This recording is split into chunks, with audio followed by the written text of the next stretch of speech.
Morning, dear participants. I'd like to welcome you to today's segment of our week-long training.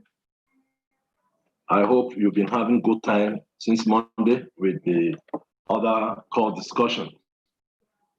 We are running up today, and we hope that the end of the matter will surely be better than the beginning.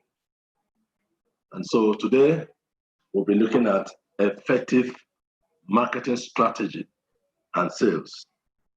Effective marketing and sales. Basically, what we'll be looking at today is how to put your products and services in the hand of your potential customers. All that we'll be discussing today, the summary of it is what do you have to sell? What is your product? What is your services? How do you get it to the hand of your customer? And will this product and services, will they meet the needs, the aspirations, the wants of your customer? These will be questions that we'll be begging for answers today. And so before we continue, we want to look at the objectives of our discussion, amidst other things, will be to look at what is marketing and understanding the steps in marketing process. We shall be looking at the difference between marketing and sales. Often the time these words are used, as one, but they ought not to be. They have few differences as well as similarities. We shall be looking at the key elements in selling. Key elements in selling of your products and marketing mix. We shall also looking at improving your marketing skills, your sales skills, and the importance of marketing research and information gathering.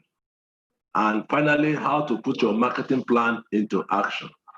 These are the objectives that will guide our discussion this morning.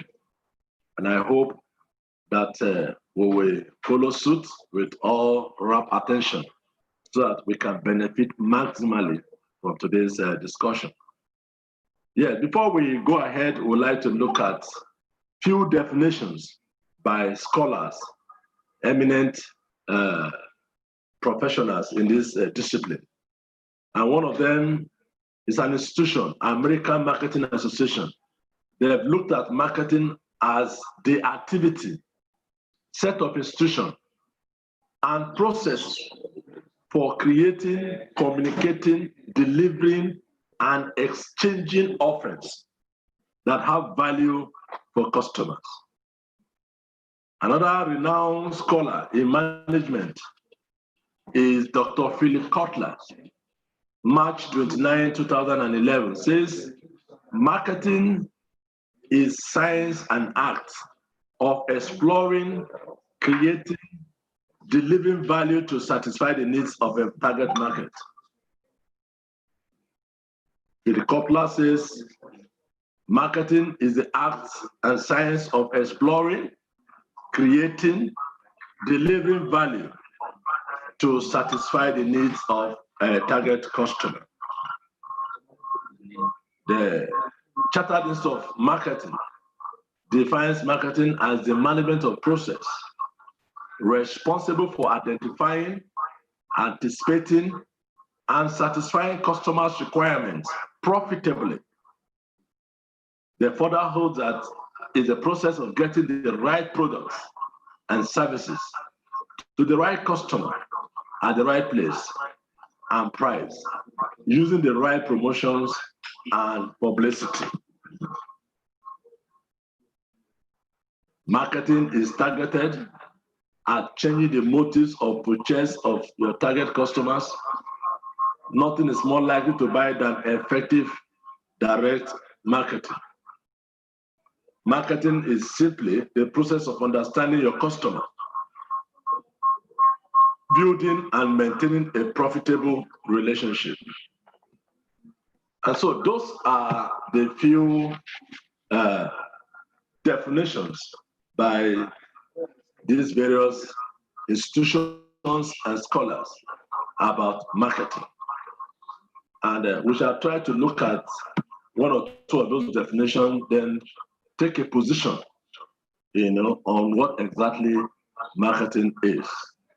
But before we do that, we would like to know what is a market. What is a market? You can't talk of marketing without market. Marketing comes out of a market or the market. And so, market is a place where two parties can gather to facilitate the exchange of goods and services. That is market.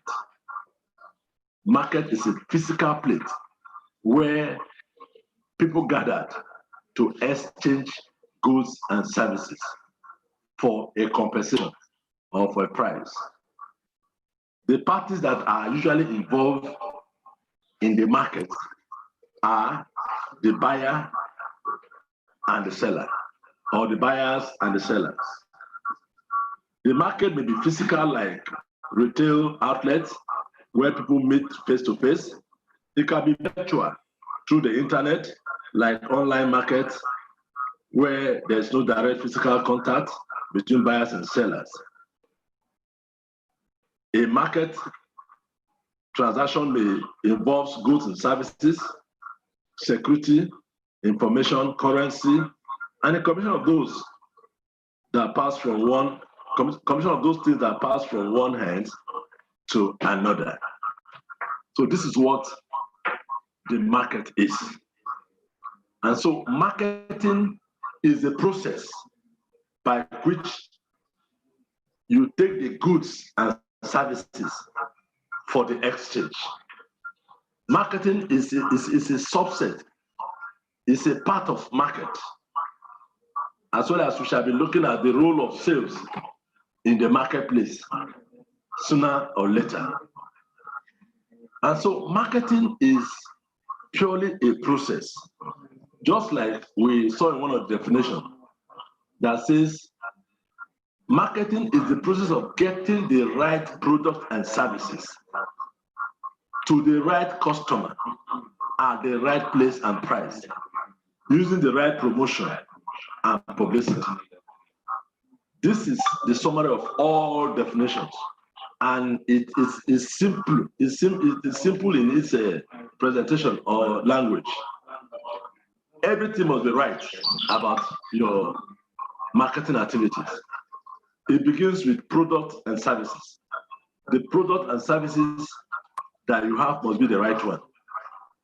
There are many fake products in the market today. There are many substandard products in the market today. And having gotten the right products and services, the next thing is, who are your right customers? And mind you, before you even talk of or embarking on producing a product or services, you must first of all know who your customers are and what are their needs or wants.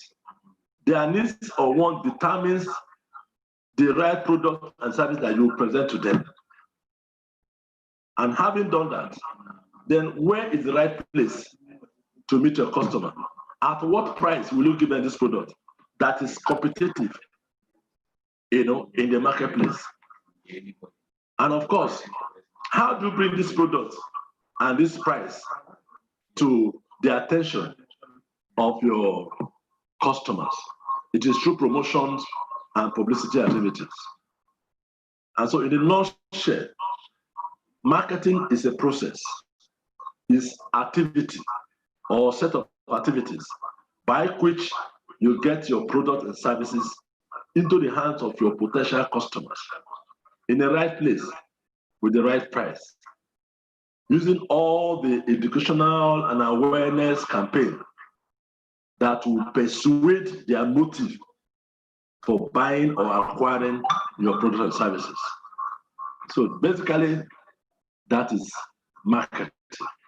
And then we will look at sales quickly. Sales can be defined as the exchange of goods for money or compensation. Sales can be defined as the exchange of goods for money or compensation. Sales is satisfying the customers need or want. Unlike marketing, sales is more or less the direct contact between the buyer and the seller in the marketplace. Sales is the exchange of the commodity for money.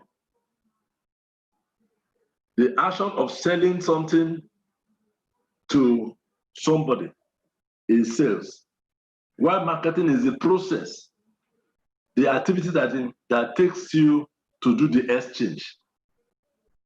Marketing is assumed that you have finished all your homework on your drawing board, while sales is the implementation, is the execution of all the activities of marketing that you have done.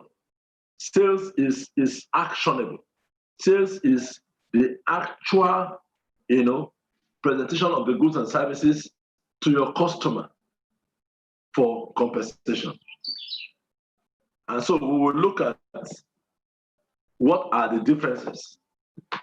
We have tried to look at them, in our definitions, but want to really bring them out so that we can get it very, very clear.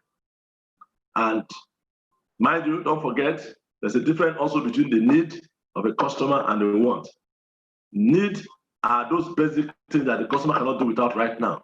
Whereas wants are the things that can be preferred in the future, can be looked at a future time.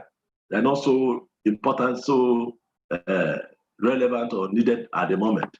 These are the difference between. So you should be able to know the difference between the two and what exactly your customer wants or the needs or the problem.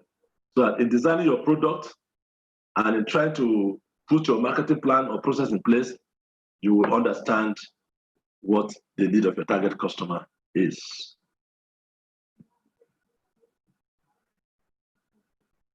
Sales is actually the pitch part of marketing concerned with persuading customers to buy the products or services of an organization.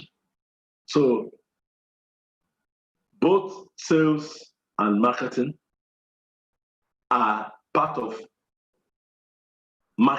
market. They are a subset of the market. But here we are looking at sales as a subset also of marketing. Sales came out of marketing. Like I said, sales bring you into physical contact with the customer. And by so doing, you will be able to persuade the customers to change their motives or their direction, or their focus in their buying, thinking of your products and services. They will be more confused. They will see more values on the product that they are paying for. And I tell you, if your target customers or target market understand the value on your product, they don't mind paying any price for it as long as they will be satisfied. Although without a moderate price or a competitive price is very important. We shall look at that as we make progress. And so, looking at marketing and sales, we can say that marketing studied customers' needs and wants in a defined market segment. For every product and service, we have a universal market. The whole world is a market for your product. But what marketing does is that it studies customers' needs and wants in the light of segmented market. Segmented market is you not looking at the whole world as your constituencies, but breaking down the market into segment, into class, into sub-market, so that you can effectively serve the market and satisfy your customers. That's what marketing does. Whereas sales makes the exchange happen. Having studied the needs of the customers in a defined market, then sales does the physical exchange of the goods and services. That is the difference between the two. Furthermore, marketing measures company image and customer satisfaction on a continuous basis. Market try to project the image of the company as well as ensuring that customers are satisfied on a continuous basis. That's why marketers or marketing firms that are hired, to work for you or for your organization are constantly on the drawing board, looking at issues that are contemporary in nature.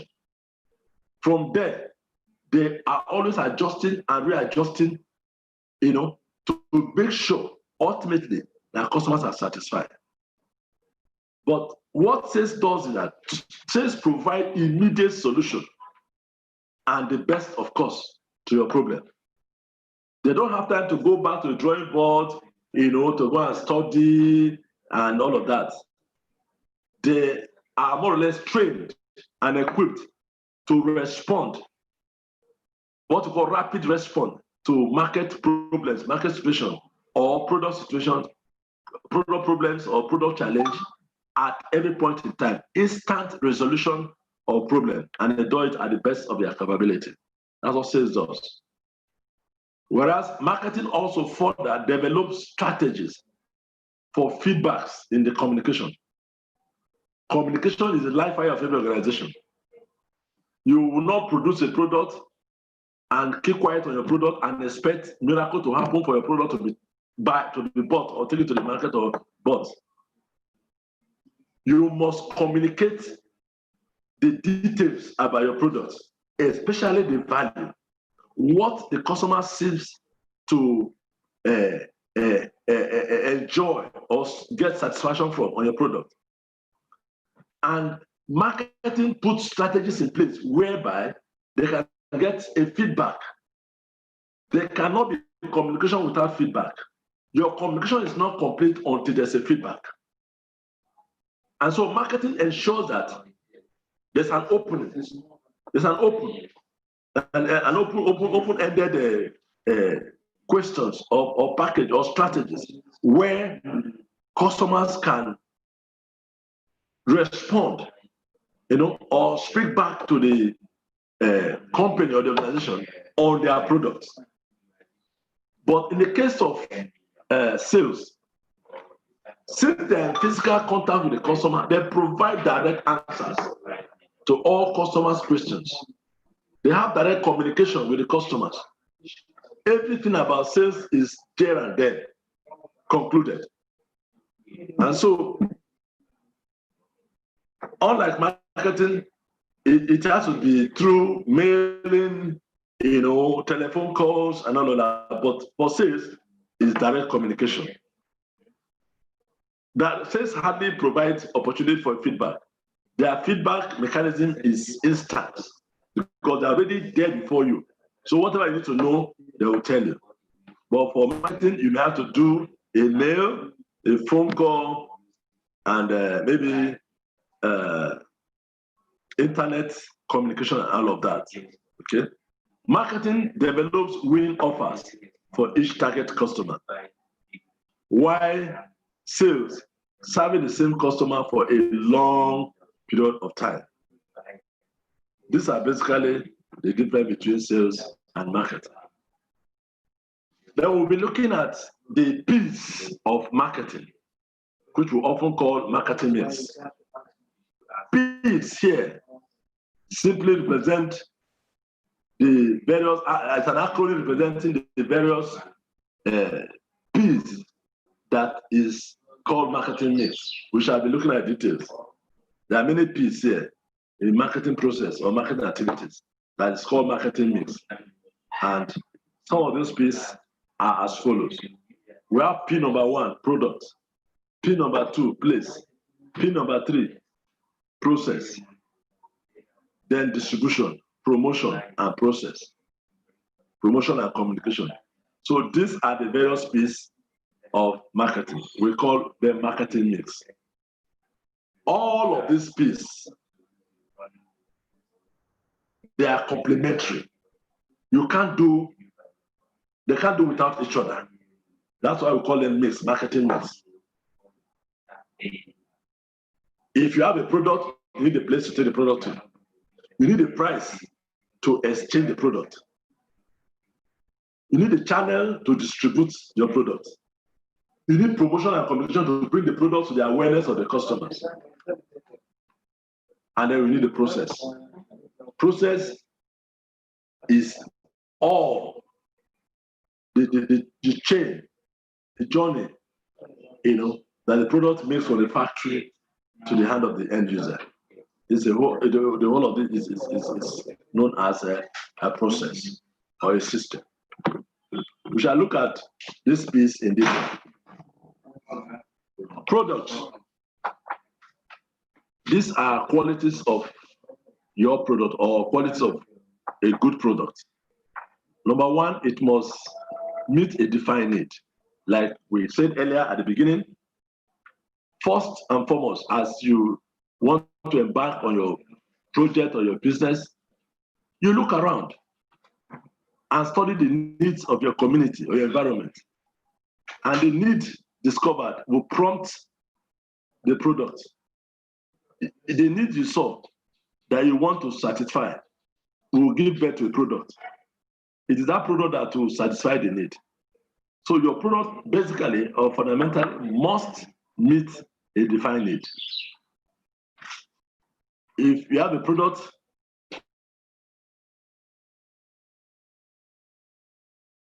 is meant to meet a defined need, it should be, in a particular segment market, must be in the segment market. It cannot be for the whole world. You cannot you cannot be in Abuja and be designing a product that will meet a defined need in Lagos.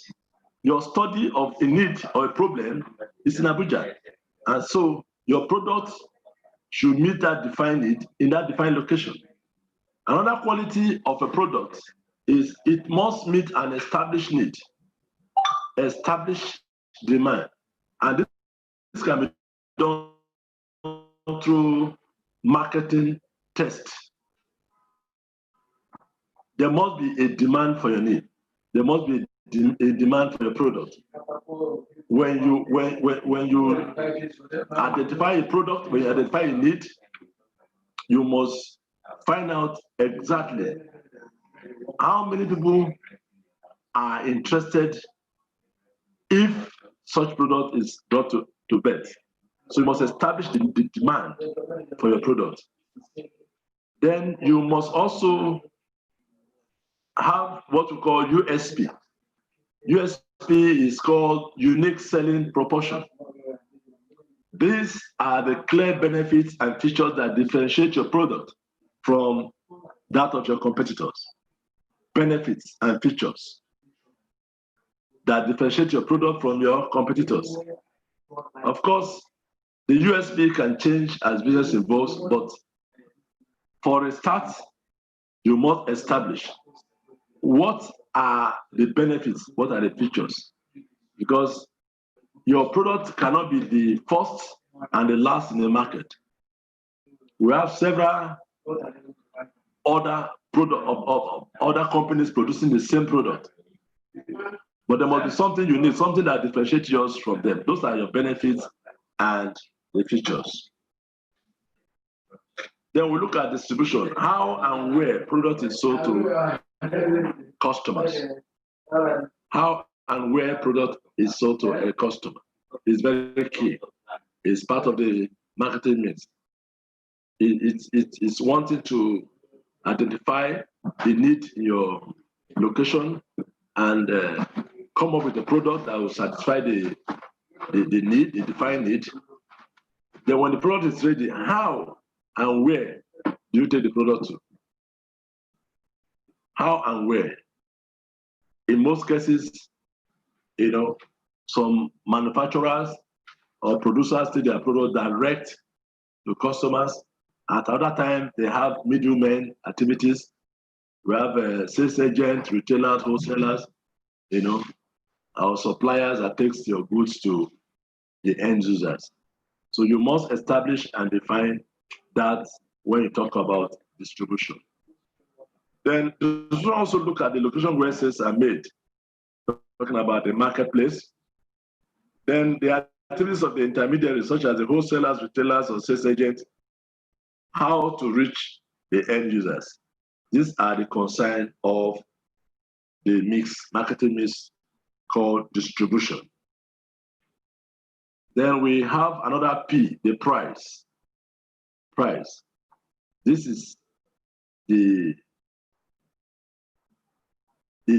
cost for the exchange of goods and services. When products are produced and they are taken to the marketplace, they have to be exchanged for a fee, for a price, for money. And so your price generates income and, more importantly, profit. It's expected that the price that you put on your products is justifiable in the sense that it covers your cost of production, maybe time, overhead, materials. Then you add up something for that serves as your profit or your income. And you should be mindful of the fact that you are not the only one in the market. You are not the monopoly of that product. And so your price should be fair, in comparison to that of your competitors. Price, as a matter of fact, understand the relationship between determine the relationship between cost, price, and profit. All other elements of marketing mix incur cost except price.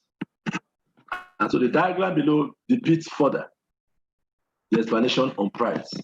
For instance, talking about the relationship between the three, price, cost, and profit, we can see that what it costs one to make a product is time, materials, and overhead.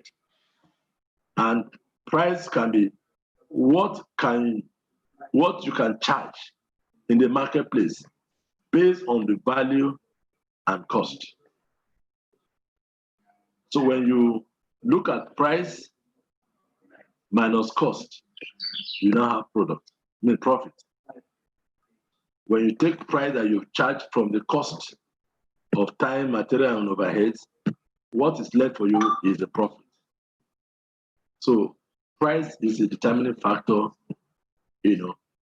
for why you are in business, why you are doing what you are doing, why you are out to meet the need of your customer. If there's no price, you can't measure performance, you can't measure your income, you can't measure your profit. So price is key in the marketing mix. Then we have promotion. Attributes of promotion. Promotion consider who your customers are, how best to reach them through communication. We say this at the other time, that communication is key, is a life wire, is the central nerve of every business. And so what promotion does is to consider who are your customers and how best to reach them. There are customers in several markets. When your market is segmented, you have the rural, we have the urban markets, we have market that classify or categorize, participants in the marketplace. And when that is recognized, identified, then you relate with them with the right tools of communication. You can use the same communication process or channels of communication with the people in the rural area and the urban area. It can't work. Then promotion also does market segmentation. Market segmentation is to divide your overall target market into smaller sub-markets made up of people with same needs. Market segmentation helps you to target them in the right way. So when the universal market is segmented, is broken down to sub-markets, is a lot easier for you to handle. For instance, look at Coca-Cola. You know, they have Coca-Cola USA, they have Coca-Cola South Africa, they have Coca-Cola Nigeria. And when you get to Nigeria, you know, you have different segmented markets or sub-markets again for Coca-Cola. And so when all of these markets are properly segmented, it helps you to reach them in the right way. It helps you to satisfy them appropriately. Promotion in sub-market. What do we look at when we talk about promotion in sub-market? You can use the following to profile and divide your customer. Number one, behavior. You look at the behavior of your potential customers, their usage, how frequent they use the product, their impression about the product, and how convenient is it to them. All of these ones are capped in the behavior of the customers. Then you look at their character, their lifestyle, personality, trend setter, and follower. All of this will determine the kind of promotion activity that you need to carry out in the sub-market. And lastly, we'll look at the socioeconomic factors. What are their professions? You know, are they military? Are they in a health sector? You know, their profession, then their level of income. You know, we have the high income earners, the middle income earners, the low income earners. Their locations. Are they in Metama? Are they in Kuje? Are they in Gwagwalada? Are they in Abaji? Are they in Asukoro? What is their buying pattern? How loyal are they to the product? What is their age and gender? So all of this will inform the promotional tools that will be employed in sub-market segments.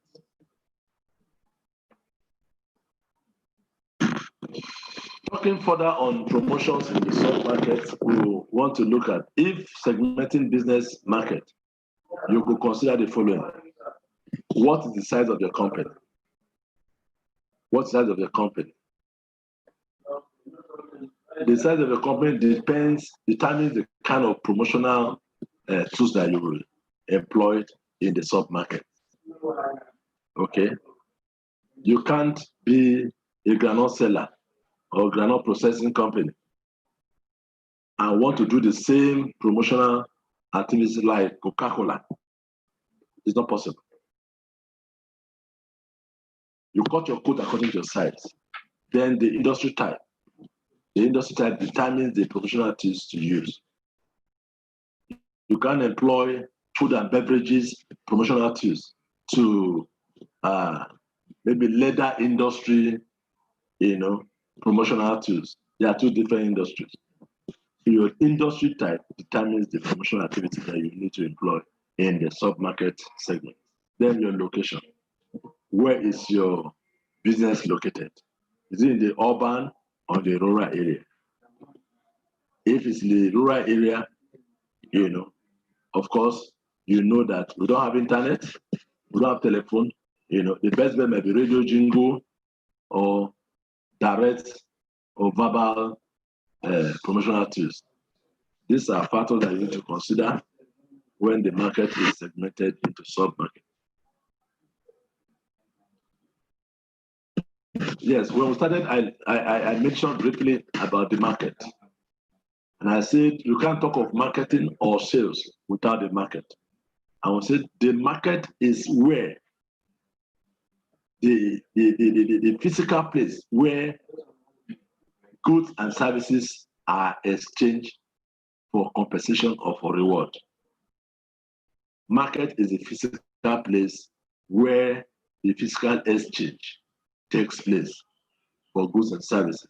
I would say the principal parties in the marketplace are the buyers and the sellers. The buyers and sellers. So we want to look at the different types of market. Number one, potential market. Potential market. Those in the total population who have interest in acquiring the product, they are called the potential market. This is more or less like the entire universe. because there's hardly anyone that looked at a particular product that will not wish you have it. So you have the potential market as the total population of all who have idea about your product or who have seen it, who want to acquire it. Then we have the available market. Those in the potential market who have enough money to buy the product. Those are the available market. So we have the potential market who are more or less like window shoppers. The available market are people that have come out of the potential market who have what it takes to acquire the product. Those are the available market. And those are the ones that you should be interested in. Then we have qualified available market. Those in the available market who legally are permitted to buy the product. So within the available market, there are qualified available market. For instance, we have some restricted products or services that you have to be a qualified buyer to access it. For instance, in Nigeria, arms and ammunition are restricted products. If an ordinary Nigerian who is not a member of the armed forces wants to carry arms and ammunition, is required to obtain a permit from the federal government or from the authorities to be able to buy such products. We also have some drugs that an ordinary patent medicine seller cannot buy. You must be a licensed, pharmacist to be able to buy some, classified, branded drugs. So those are qualified available market. Then we have target market, the segment of the qualified available market that you have decided to serve. Target market. So in all of this market, you narrow them down to one particular market or one segment that you want to serve. That particular market is called target market. Market segmentation. Market segmentation is a strategy which involves dividing a broad target market into subsets of consumers, businesses, or countries who have or are perceived to have common needs, interests, priorities, and designing and implementing strategies to target them. They are based on lifestyle, demographics, and personality of target market. Like I use the example of Coca-Cola. Coca-Cola is a product that,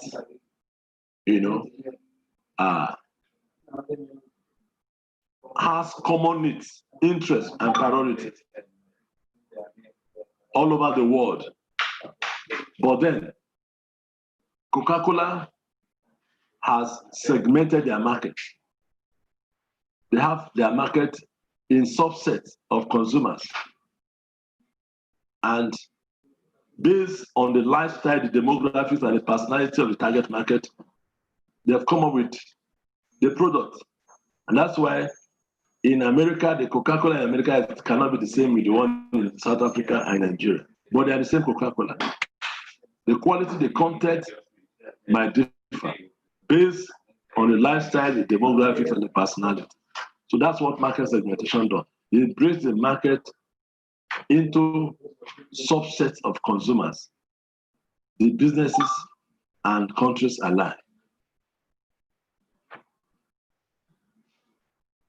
Marketing and promotional tools.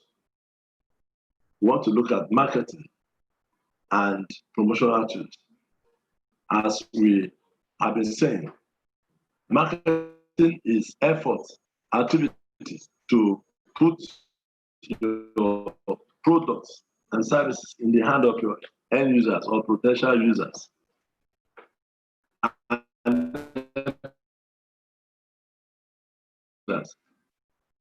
your product and services. And so marketing and promotional tools, they work hand in hand. They work hand in hand. And we shall see how they collaborate to ensure that your product is noticed or get to the hands of the end users.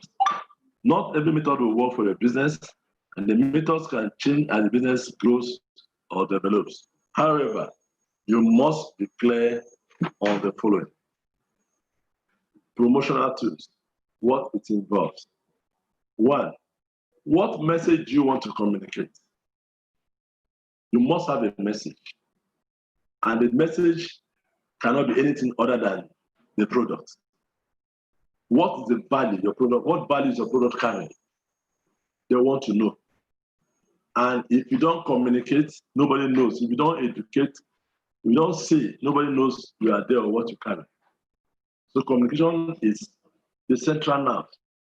It's key. It's the life wire of many organizations.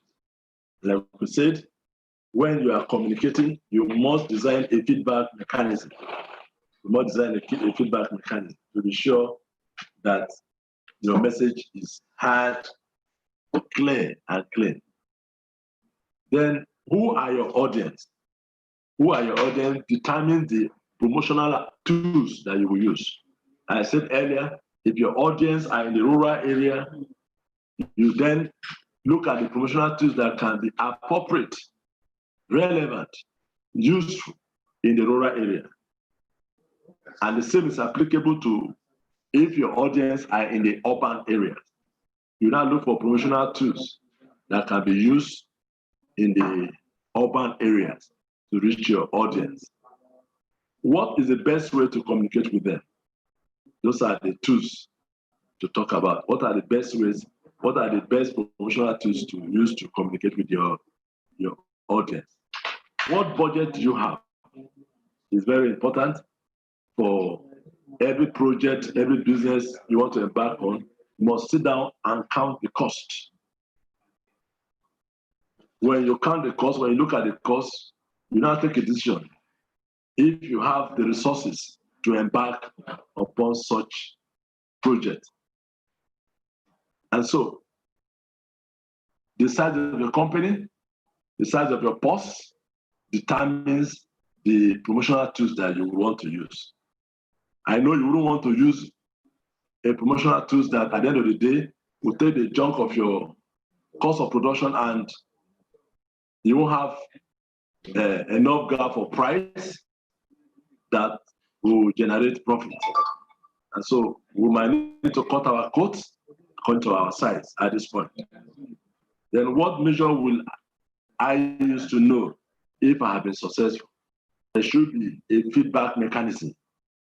From the feedback mechanism, you will know whether you have been successful in your communication, in your education, in creating awareness of your product to your potential customers. There are 6 main tools for promotional activities in every organization. There may be others, but for the purpose of this discussion, we are restricting ourselves to 6 main tools for promotion. Number 1, we have public relations. It's often called PR, an acronym for public relations for most organizations. And it's about creating and maintaining an image for your business or product. That is the essence of its value and integrity. And that forms your reputation.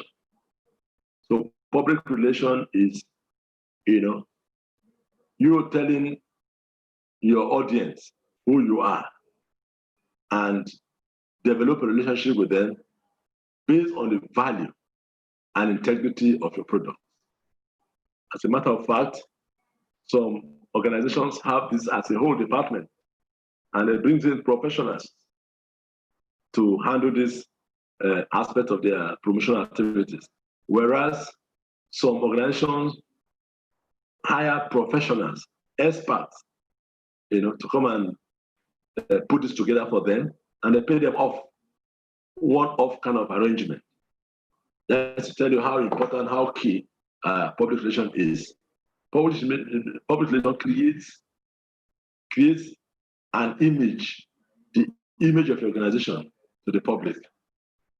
It projects an image of your organization to the public. And your organization is your business and product. You know, you can't talk of organization without what you do and what you offer. Then another tool for promotion is advertising. Advertising. This is a very popular word in the business circle. And there are three reasons for advertising. Advertising basically is letting people know what you have, what you can do. You know, and one of the reasons for advertising is to create awareness among target audience. When you have established your audience, then you create awareness among them of what you have and what you can do. Number two reason for advertising is to persuade customers to buy your products by promoting the benefits. We talked about, you know, affecting the motives of your customers in buying a particular product or your product. So one of the things advertisement does is to paint pictures, positive pictures of your product, promote the benefits of your product. By so doing, your customers will be persuaded, they'll be convinced to buy your product. That's what advertising does. And lastly, it keeps up company profile. Keep up company profile because from time again, your company need to project updates about their activities. And it is through advertisement that can happen. Then we have internet and online marketing. This is contemporary. This is modern. This is current in the face of technological changes. The world has become a global village where you can stay in any part of the world, market your products, and you get buyers, and you pay. We have Konga, we have Jumia, you know, we have Facebook, we have Instagram, Twitter, Link, and all of that, you know. So you don't need to go to physical market to buy what you need or to sell what you have. So internet and online marketing does that. Then we have direct marketing. This is coming face to face, you know, with the buyer. The buyers and the sellers come together in a physical contact through direct mailing, email marketing, telemarketing, you know, and all of that. And this works best with existing customers. You must have, you know, gotten your customer base or database by this time. You know, you can't do direct marketing with new market share or try to break into the market scene.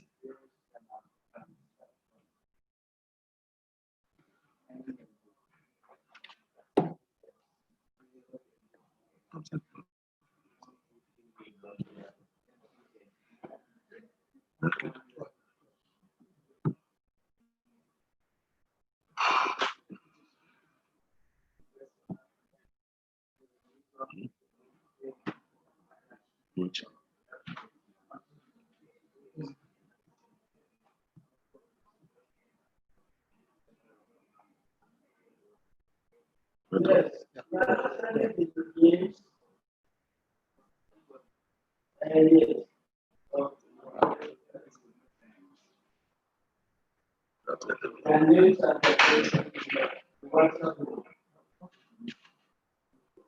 Next slide.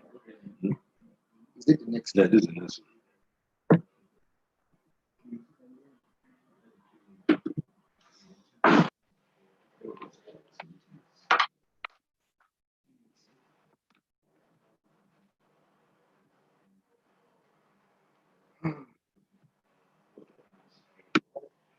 This way is true. This way is true. Marketing.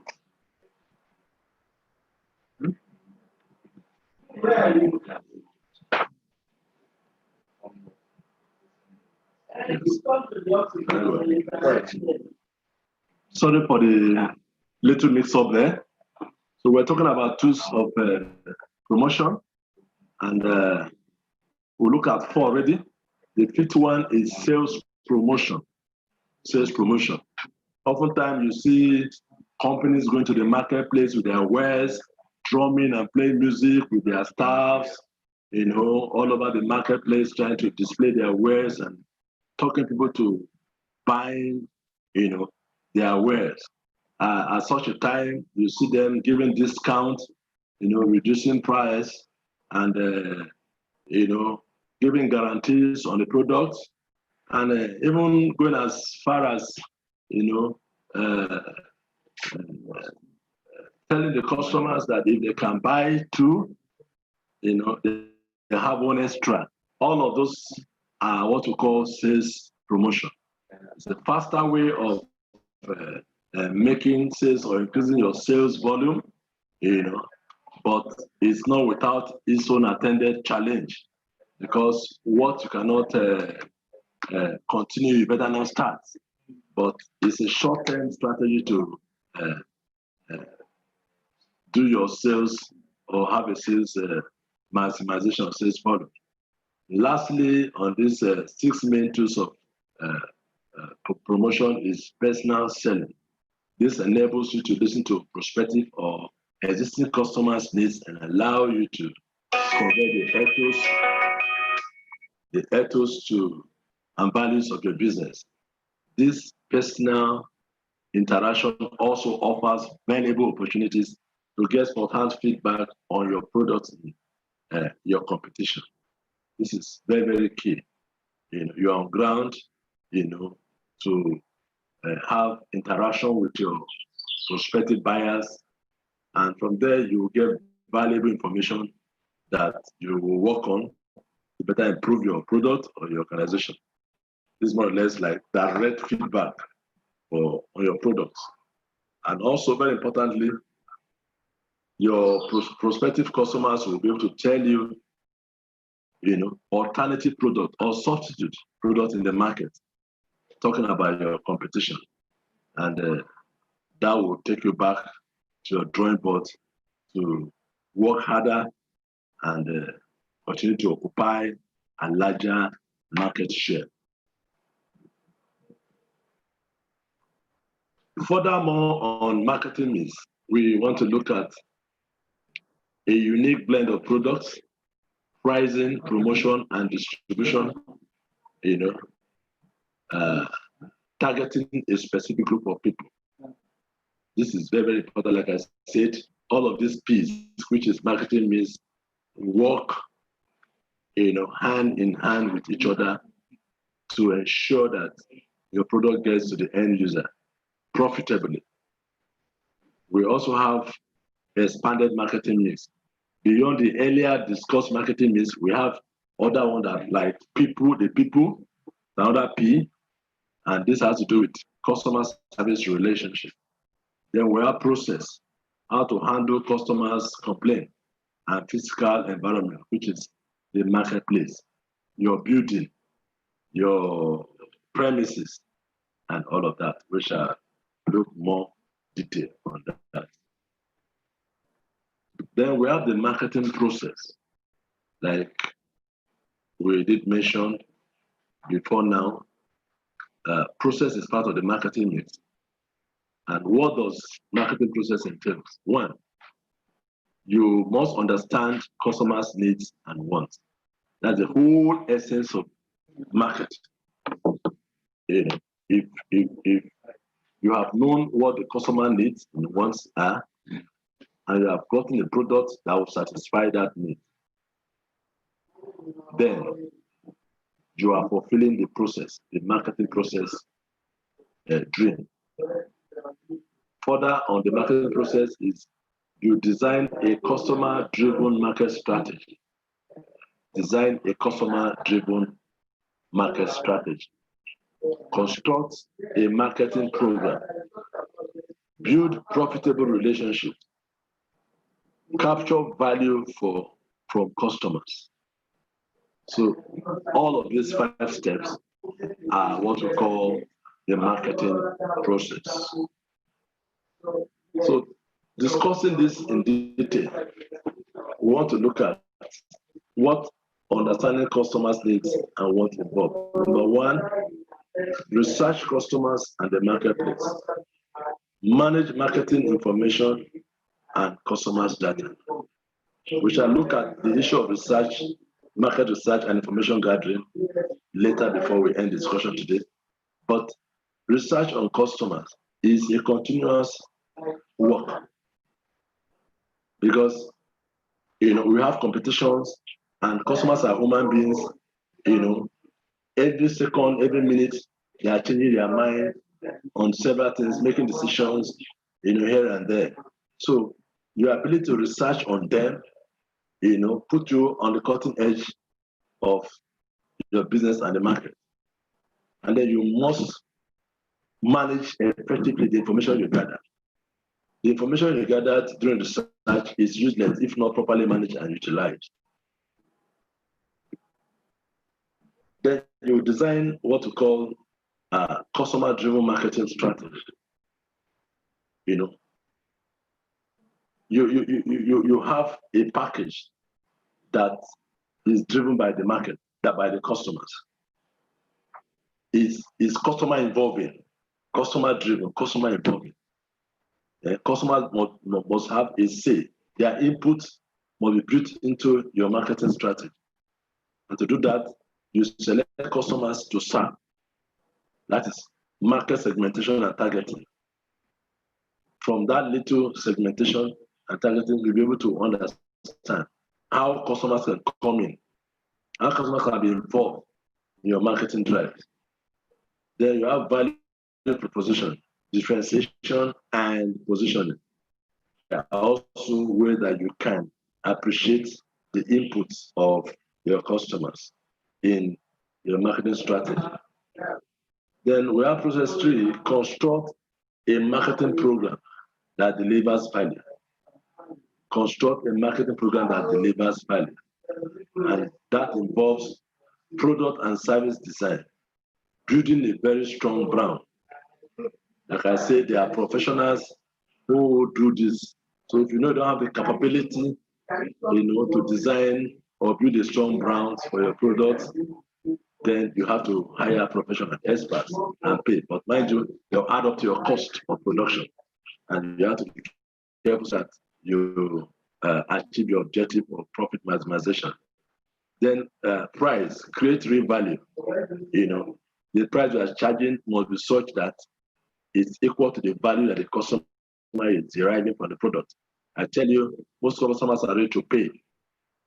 They are ready to pay for the value that they derive from the customer. So you must create real value, but not faking it, not substandard, not trying to cut corners. If it's not Panadol, it's not Panadol. So people are ready to pay for the original Panadol as it were. Then please manage demand and supply. Demand and supply are the two forces that controls the market. Demand must equal supply for you to break even or to be at equilibrium. And so if the order is more than the one, it's a problem. It's a problem. That's why you must design a program that takes care of this. Then promotion. We talk so much about promotion. In promotional activities, you create value for proposition. Create value for proposition. Then process 4, you build profitable relationships. And in doing that, customers' relationship management is key. That's why most organizations, they don't play with their KIC program.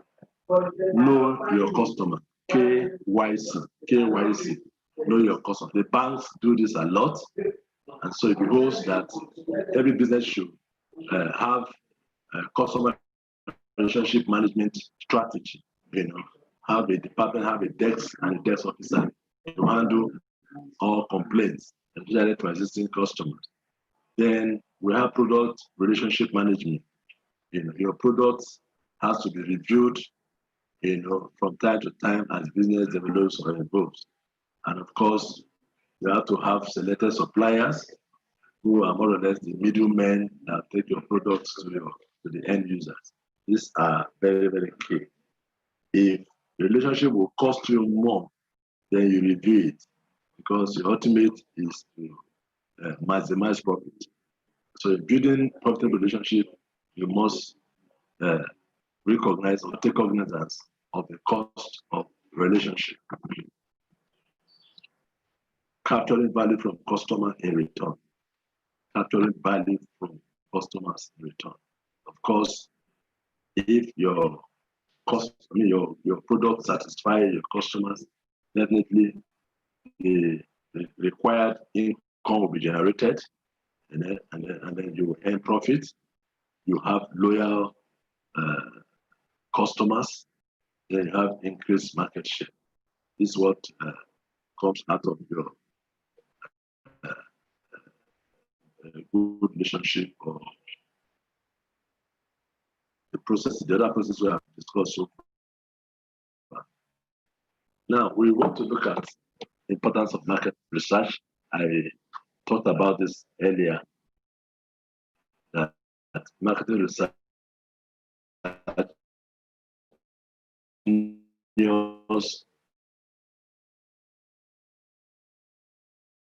exercise, and therefore I recommend that back on this, researching into the market, researching into the customers at every point in time, so that you will not be swept off your feet when there's a drastic change in the market or in policies of the government or business. And so when market research information are gathered, where are they used? How are they applied? How are they used? Number one, in decision making and validation,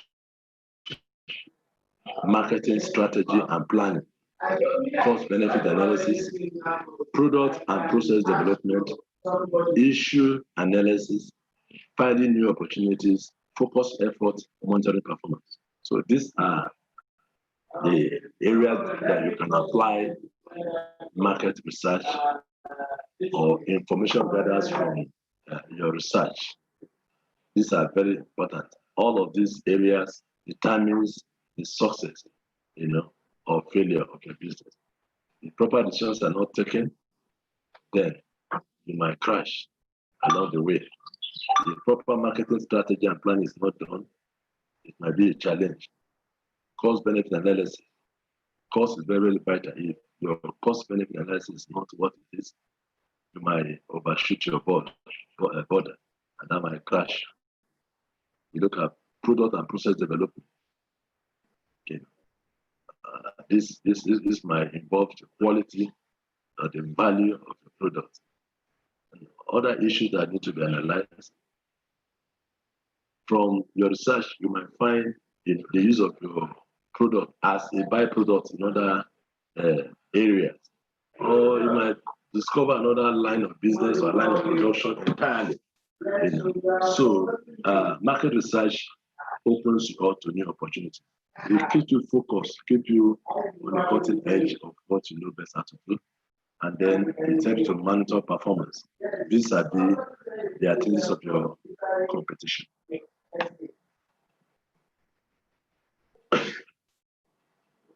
Just like other areas of business or life, accessing information, marketing information is not without challenges.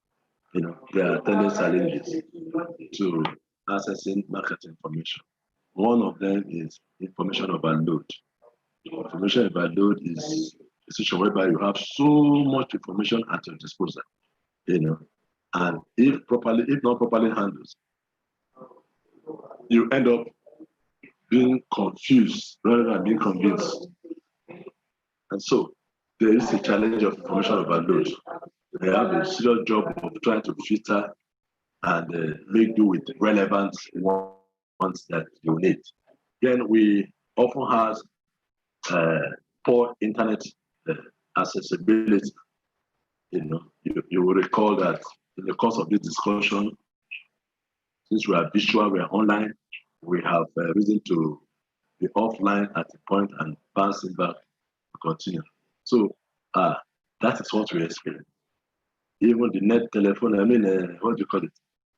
Telephone network providers is the same thing. There are times you have network and there are times you don't based on their technical issues. So all of these are challenges that distorts information collection and dissemination. There could be lack of abstract availability, then a high cost, of obtaining such information, or lack of training and skills. These are all challenges to accessing market information. Then we also have lack of awareness of local institutions providing market information. Information providers may be biased or discriminate. And so it's a challenge. There are so many institutions that provide market information that we don't know as businessmen or as entrepreneurs. And in a world of internet today, there's hardly anything you Google on the internet that you don't get. So if you just Google local institution providing market information, you see a whole lot of institutions. But one that can really come to mind is we have, like our own Federal Ministry of Trade and Commerce, both state and local. We have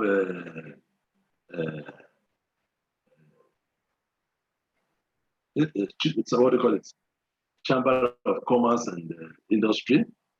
We have a National Investment Promotion Council. I'm not getting it right now, but then we also have Nexim Bank, that's a Nigeria Export and Import Bank. There's a whole lot of institutions like that. Some are professional, like Institute of Marketing, Institute of ICANN, and a whole of them. You can get any business information from there. And also there's a challenge of those providing information to be biased and discriminate. They'll be wondering,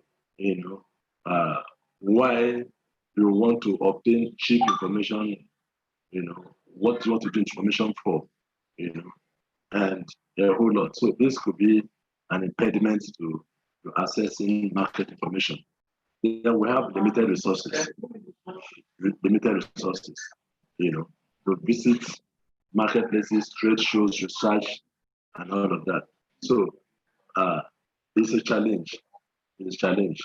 If you want to cover a whole lot of trips or grounds, get information, you might be constrained by the limited resources. Because, like I said, all of this will build into the cost of your production. And if your cost of production is very high, it will affect your earning, your income at the end of the day. So we have to be careful about how to do about some of these activities. Then we have to look at sources of information gathering. What are the sources of our data research, data collection? We have secondary and primary. These are the two sources whereby market research data are collected. For secondary data, they are more or less like external information from outside the organization, like the government. What are the economic or monetary and fiscal policy of the government for this year, or particularly? What is business and trade associations? What are they saying? What information can we get from them? Trade magazines, Financial Times, New York Times, newspapers, and other journals. There are a lot of information to get from there on businesses and marketing products. Then we have financial institutions like ICANN, like I mentioned, ICANN, General of Accountants, General of Marketing, General of Management, and all of that. They have so much information that we can gather as secondary data. Then we have also national trade publication and other sources like business library, trade directories, professional institutes, and organizations, etc. These are all tags at external sources for data collection. Then we have primary research or primary data collection, and it's often broken into two. We have the quantitative research market data and qualitative research market data. In quantitative research market data, we have one wide range, which covers population size, demographic patterns, national production volume, export sales, etc. Then we have individual level. Every respondent asks same series of questions, and then they will respond accordingly. Then we have the best known techniques, which is market research survey. We know what survey is: sampling market of other competitors. Then we have quantitative survey, which is usually by post, or face-to-face, telephone, email, web, and questionnaire. These are ways to conduct quantitative research activity. Then we have qualitative research, which examines people's feelings and attitude towards your product. This tells what motivates them in buying your product or alternative. Number one, discussion guide used to explore various issues in depth. No fixed set of questions. The questions are open-ended. And then usually it's face-to-face. You are in physical contact with your respondent. Then the best known techniques in quantitative research techniques are market research focus groups, like 6 to 10 targeted respondents. And then you have a research moderator. Online sources. Online sources. We have subjects and sites of interest where data can be collected on countries and foreign trade reference material, trade and industry publications, company websites, and a whole lot. Then we have market information collection techniques, key search, competitors link. These are all gotten on the website or through internet or Google.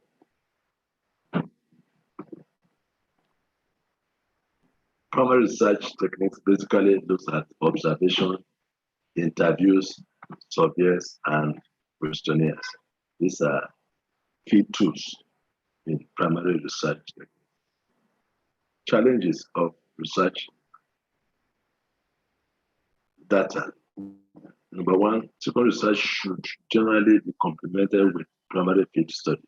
You cannot base your decision, your action on secondary research information alone. You must complement them, you must blend them together with primary field studies. We also see that secondary research is constrained. There's so many constraints, and that's why we recommend that secondary data alone should not be basis for driving your market. Absence of specific information, difficult in identifying the relevant secondary information, protected information. Some information are classified and kept secret.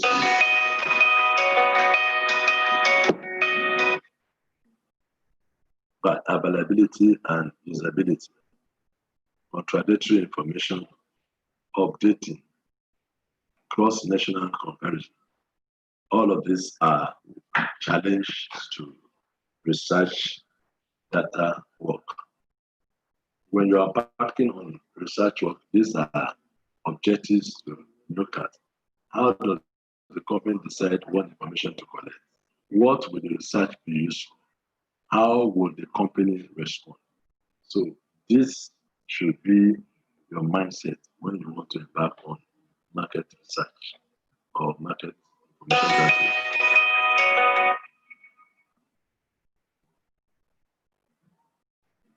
What do you know about your customer? What do you know about your customer? It's very important. What you know about your customer determines how to relate appropriately or what information to get from them at a particular point in time.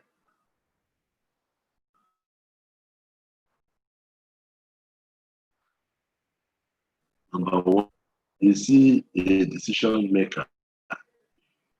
The customer that you want to have a discussion with, is he a decision maker?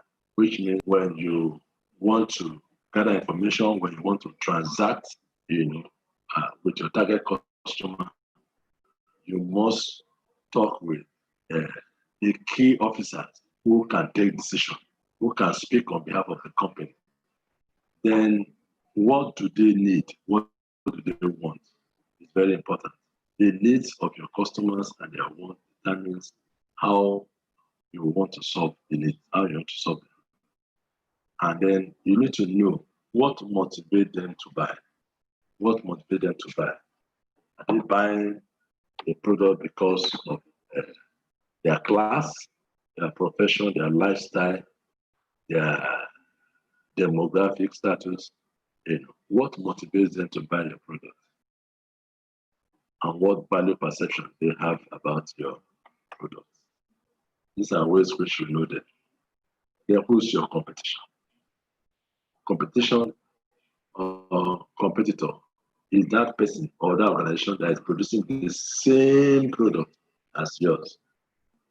But packaging, branding, and all of that might be different.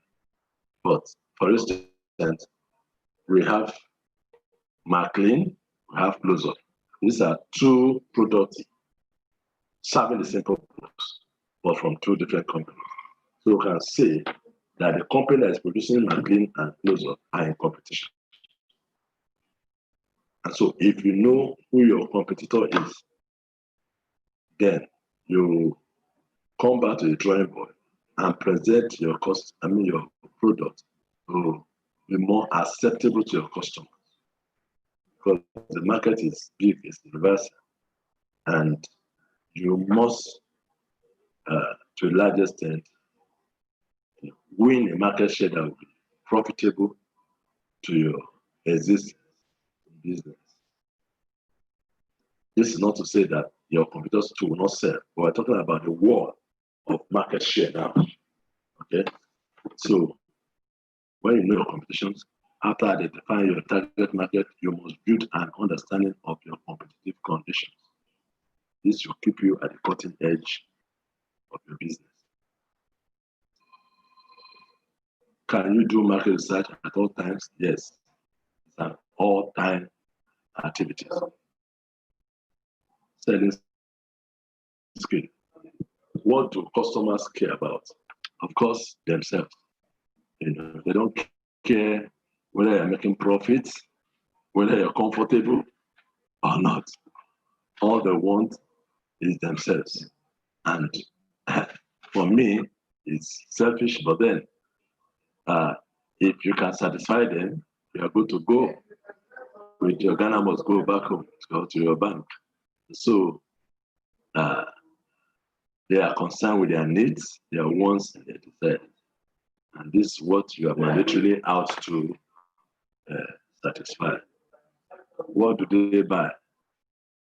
What should you know about your customers? We look at this. Sales skills. What are the sales skills that you need to acquire? You must be an effective communicator. You must be an effective communicator.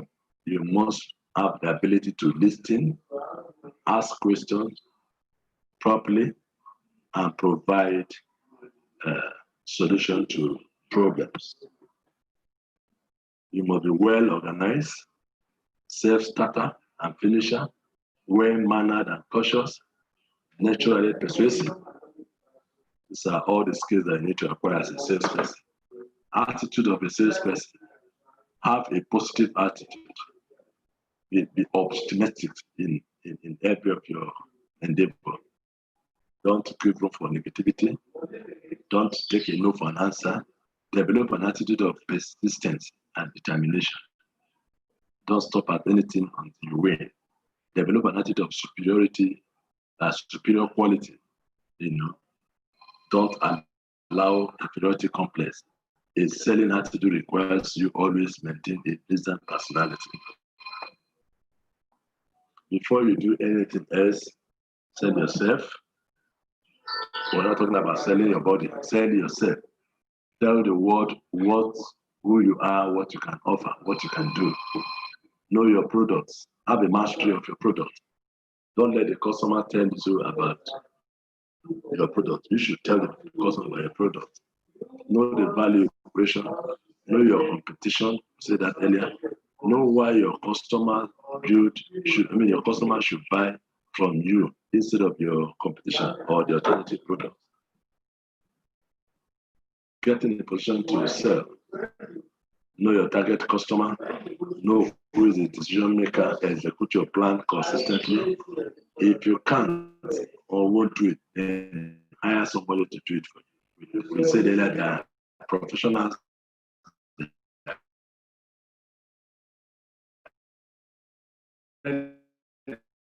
sales call. Package yourself. No negativities. Research client. Be on time. Be observant. These are qualities you need to have for the sales call. Sales call is, talk with your customer online, telemarketing. And these are things you need to know to be successful in that area. Then we have sales presentation. The component of sales presentation is the approach. You present. If there are questions, solution, negotiation, then you close the deal. The body of the presentation. Use all senses possible. Be aware of clues, body languages, questions. Make it logical and end by feeling the need. Sell benefits, not features. That is what is expected in your presentation. Objections, your best friend. Objections are questions from your customers, and you're expected to make them your best friend. So objections are the clients telling you how to sell them, reinstate the objection, answer in terms of your product benefits, and then move on. Negotiation is your bargaining skill. End body of presentation with trial close. If you get a yes, stop selling and start writing order. But if you get a no, then you have to investigate why no. Answer every question, negotiate, and do a trial close again. Don't stop at no. Be persistent and consistent. Be determined to win. Then to close your deal, you could ask questions, as to when they want delivery. If it's on Friday, will they want it next Monday? Is that the only time that is stopping you from buying? So you just prove, do investigative sales, proving, and then ensuring to make sure you meet their needs and satisfy them. Always ask for order. Ultimately, important tips as you round up: listen carefully to your audience. It's more better to listen than talking. You get more from them, then you conclude, you round up. Never talk over your client. It's very, very wrong. Listen to what it says.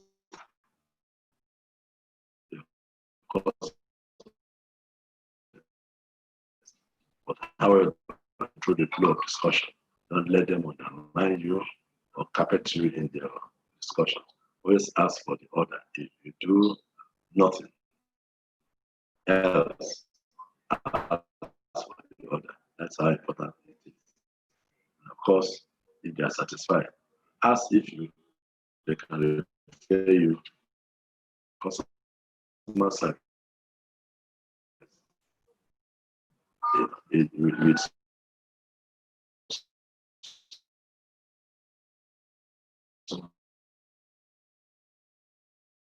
answer them, no voice menu, no lengthy holds. Don't put your call, honor your time frame. times. If you have time, companies and your friends, you get to show how good you are when you are disposed to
Check the slide.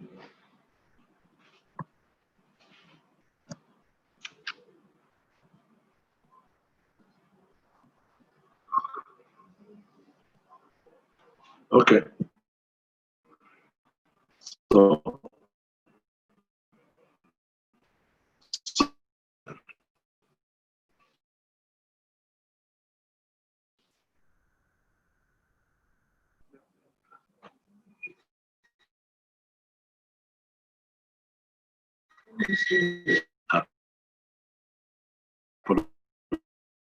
apologize even if you are not wrong. You can't later call and extend and let them know involving and carry them along. The two most common mistakes that marketers make are not listening to the buyer. That could be dangerous. Not asking for orders, forgetting to sell to existing customers because you want to break into a new market. These are mistakes, and they may be regrettable if not taken care of. So we have come to the end of the discussion. From here is apply your marketing plan. You did a pre-quiz, you might have to look at another work group exercise before we tidy up. But I hope we have been able to say something reasonable together this morning. So we, at this point, want to leave the class open. I've done all the talking. I want to hear feedback from you. I want to hear you talk to me now.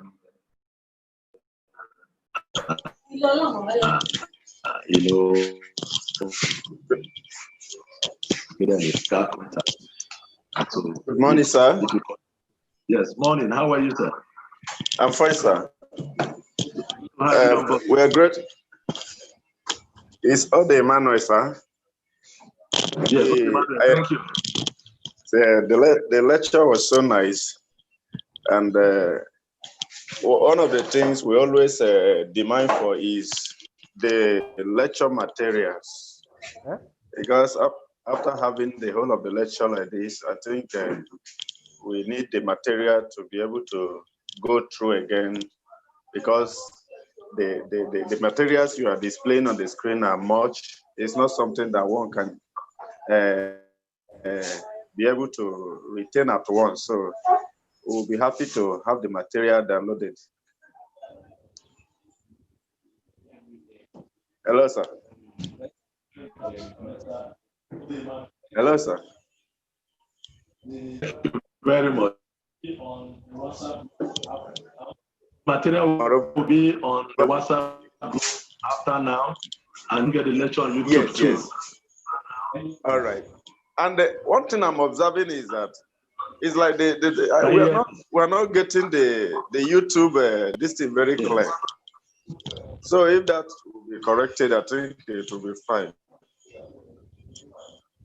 Yes, our technical person is hearing you and you take it. All right. It's all right, sir. Thank you so much. Thank you. Are there more other inputs, contributions, questions?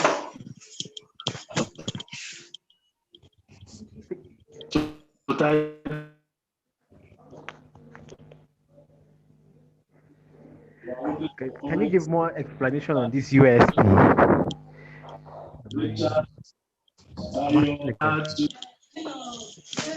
Hello, can you give more explanation on USP?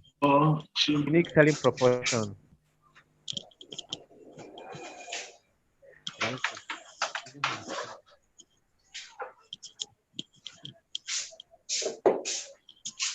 You can even charge this thing there. Yes.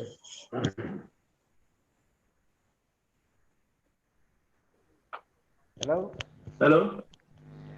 Yeah, I would like a little more explanation on this unique selling proportion, We hear you. USP you mentioned. What? I would like a little more explanation on the USP, unique selling proportion. Okay, USP. USP, yeah. We are saying that your product has special features and benefits all the time, because it becomes your selling point, your weapon to be able to sell. If your customers don't know the features, the benefit that your product can,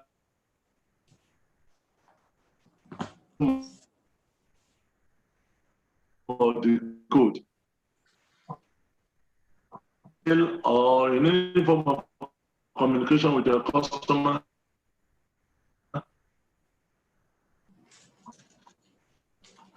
is your special or unique features and benefits on the product. Speaking more about the value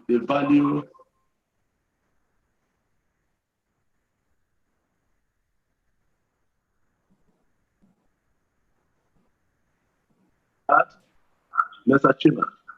Yes, I'm with you. Yeah. I'm with you now. The network is Okay. Okay, the lecture was well comprehended and it's very interesting.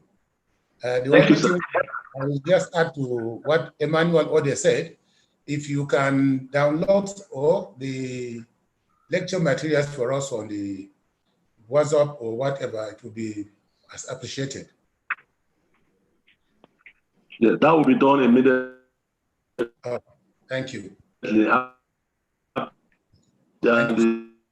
WhatsApp page 16, you will see it. Okay, thank you. Thank you. Sorry for the instability in the network. Yes. Yeah, it is. No problem, sir. Today, no post-quiz question, right? No exam, no test. One of the challenges. There will be quiz. There will be quiz. Post-lecture quiz. There will be post-lecture quiz after now.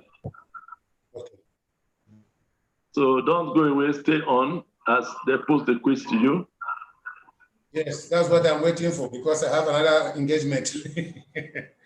No, shortly we'll be with you. Don't go. Okay. Yes, check. It's posted now. Okay. Check and start immediately. Okay. As you submit yours, you can now wait for announcement. There will be a few announcements before we call it a day. Okay. Have you seen it now? So No, I'm still loading. The internet is one time. It's playing. Sorry? Hello? No, yes, I've seen it. Yeah, I've seen it now. Fine. I've seen it. All right. Hello, sir. So if there any challenge, question, any comment, we are still open, we are still waiting while you continue your quiz. Okay. Yes, sir. Can you hear me? Christiana Ocholi. Yes, sir. Can you hear me? Yes, I can. Good afternoon. Good afternoon to you, sir. The question I How are had, you? I think, I'm fine, thank you very much. So the question I had, I believe Mr. Chima asked the same question. He wanted you to elaborate on the unique selling perspective. Can you help with that just a little bit? Yeah, like I did mention earlier, every product carries its unique features and benefits that you may not have it all written on the body of the product or other means.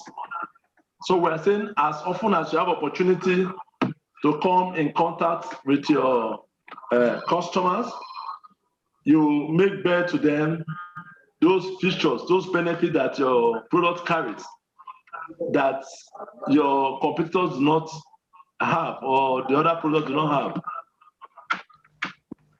So that's what we call USP, your unique selling propositions.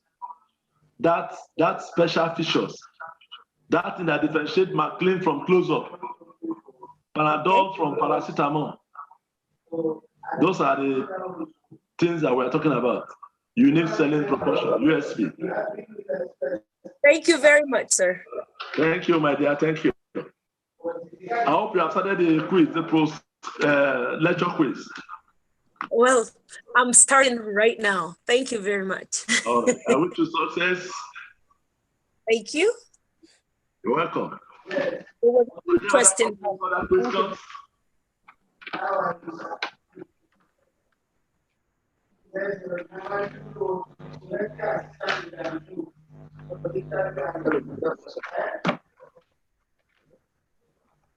Yes, sir. Good afternoon, sir.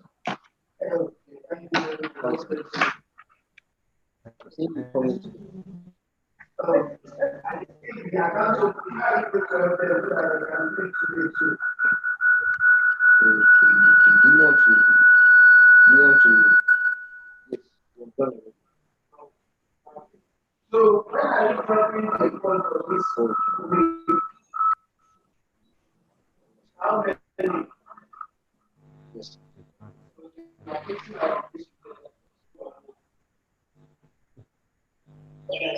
Send me the name of the family and the telephone number. So I can put it at the office now.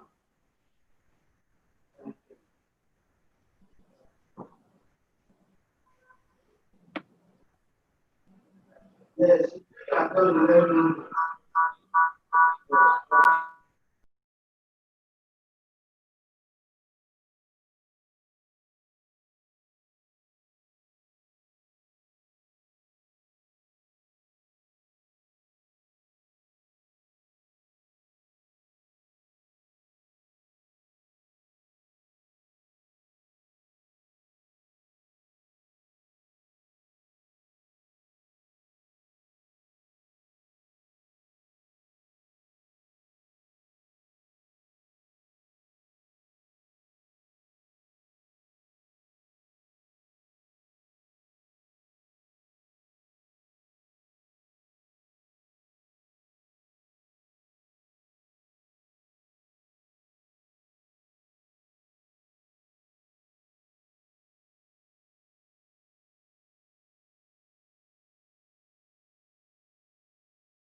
Okay.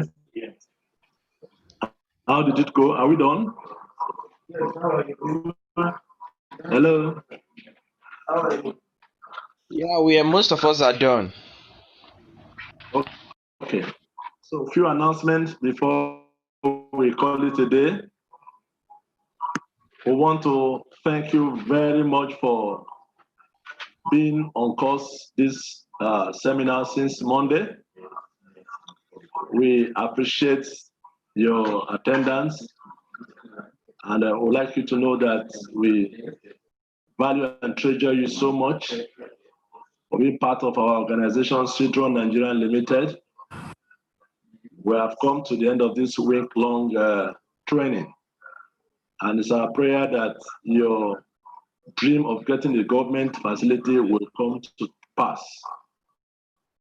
However, we would like you to know that tomorrow there will be a graduation ceremony on the WhatsApp line. We will not be able to meet physically for the graduation, and it will not be on Zoom, but all that you need to know will be communicated on the WhatsApp page, the one we have been working with since Monday to now. And after the graduation ceremony, there will be presentation of certificates into your personal WhatsApp pages. So you watch out for all of that and ensure that your name is given to us the way you want it to appear on your certificate. And we wish you a lovely weekend and prosperity in your business endeavors. And we also want to add that you may choose to display your business on the WhatsApp page for patronage. You can showcase your businesses so that we can see area of synergy or collaboration. We can patronize you. Your colleagues on this training can also know what you are doing and patronize you. So we look forward to a good business time together, and we wish you the best of luck. Thank you very much. Please, before you go. All right. Hello. Yes, I want to ask this loan. How long does it take before disbursement or before maturity? How long does it take? Yeah, that is at the discretion of the government. In conjunction with NISA, Microfinance Bank, and Central Bank. So what we are doing here is to prepare you for the loan and how you use the loan to better the lot of your business. Is that okay? Okay, so you don't really have idea how long it will take. It's a process. It's a process, and you have started the process. So it depends on you also, how fast you're able to package yourself together. This is a stage. The next stage is the preparation of your business plan and uploading it. So a submission is a process, but I can tell you between now and when you submit your document, it takes like about 6 weeks for you to be invited for an interview. After the interview, you have to wait for the final. The next 2 months, 3 months, 6 months, the loan will be given. But they are working assiduously in batches. And you are better off now than people that are coming next week. I can promise you that. Okay, thank you very much. Thank you. You're welcome. So please don't forget the graduation ceremony tomorrow on our page, our WhatsApp page. All the information you need to be there. the graduation speeches and your certificates also will be sent to your personal WhatsApp page.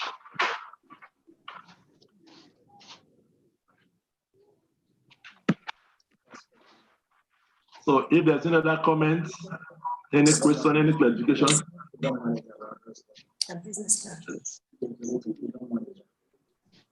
Yes, so if there be anything, the program manager who is unavoidably absent now will address that on our WhatsApp page. So any question you can post for us and we will respond accordingly. Thank you very much. Thank you. Yes. Oh, I said thank you. Okay, thank you, Christiana. Where are you? Where's your business, Christiana? I'm a farmer. Sorry? I'm a farmer. Farming. You're what? Farming. Farming.